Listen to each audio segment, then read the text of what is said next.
Well, actually, 2 years ago, it was a big run game. They had Leon Washington and Booker both in the backfield. They were hard to handle. Last year, it was very much a spread game.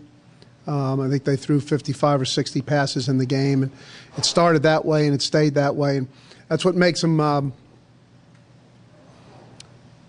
challenging to prepare for, Chris, because it's been the same circumstance this year.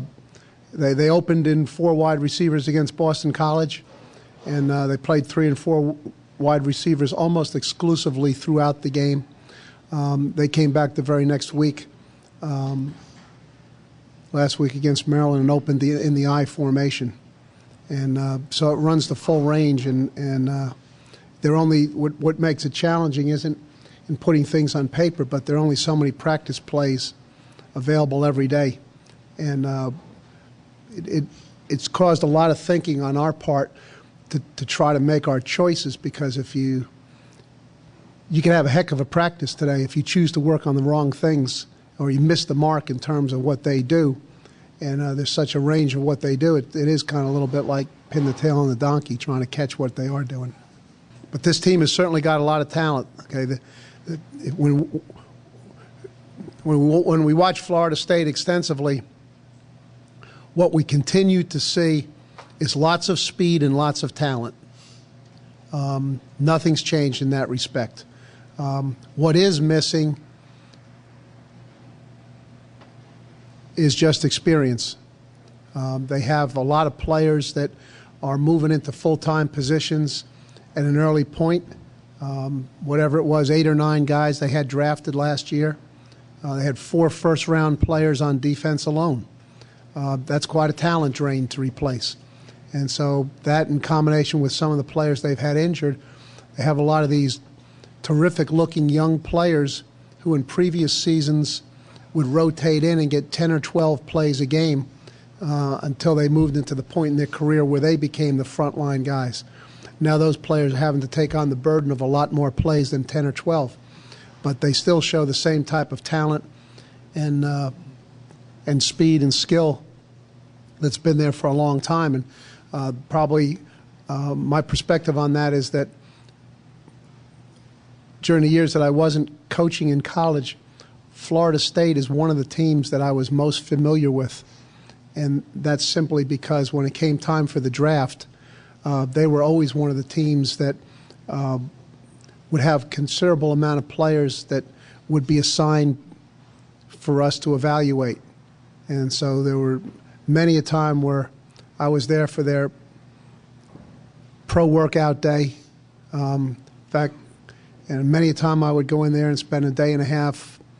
It would take that long to evaluate players on tape and do all the required write-ups. And so I see the same type of talent on their team that I saw in those players, but maybe the fit on plays isn't quite as cohesive as it was when all those talented players were veterans, and same thing in certain elements of the passing game. But those things are very eye-catching in terms of speed and athletic ability, continue to be eye-catching. You know, just the speed of the game will be at a very high level.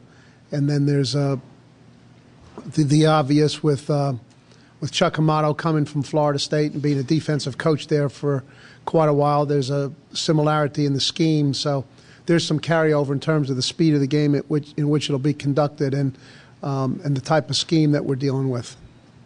It's a little bit different scheme offensively, but defensively there's a carryover there. Jamil's skills were always very apparent. Just want to clarify that, Jeff, when you say, well, he wasn't blowing us away, his skills were very apparent, and they've been apparent to us even before he was a Cavalier.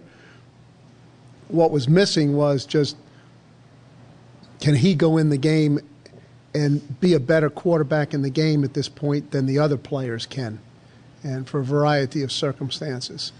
And really, he's grown through every game, and those games have not only given him confidence, but given him an actual experience perspective on, hey, these are the things that happen in the game. These are the things I got to really pay attention to in practice. And it's apparent during the course of the practice he's enjoying the practice, he's enjoying the experience, he's enjoying the plays and the exposure he gets to get better at the plays. Well, that's a good word. You use a good word for him. That's not a flashy word to use about a runner, but he is a very efficient runner, and he's got a real good. He's got very good vision, and not only and he's got a good feel for this, for the pace of the play, and for what his linemen have to do. There's some players who have maybe a little more acceleration or raw speed, and they're in such a hurry. They're always running up on the backs of the linemen. They don't get a chance to see those creases develop, and that's what running the ball is all about, is finding the creases. And it's a combination of a number of attributes, and he's got a very good total of those combination things. He gets a good sense of the play, and he's capable of a lot of carries in the game. And really, that's our approach with him right now. And until he tells us otherwise, he's going to stay in there and he's going to get it. Given a lot of the issues that he's had to deal with over the course of 4.5 years, he has been remarkably even-keeled about it, but some of them have been things that would get to anybody, and just the disappointment aspect of it. And there were times you could tell it was wearing on him a little bit, but the good job that he did wasn't he didn't allow it in terms of being even-keeled and not being bothered by it, but it was how he reacted to it, and he was always able to bring himself back. Besides coaching the game and deciding what calls to make, one of the principal things involved for all coaches, whether you're the head coach, the line coach, the secondary coach, is player development and team development. And that development relative towards what it looks like the potential is. And so a lot of what we do is in mind, whether it's with sternness or with hilarity, between those two extremes. A lot of what we do is with the idea in mind, what's important for the development of the team.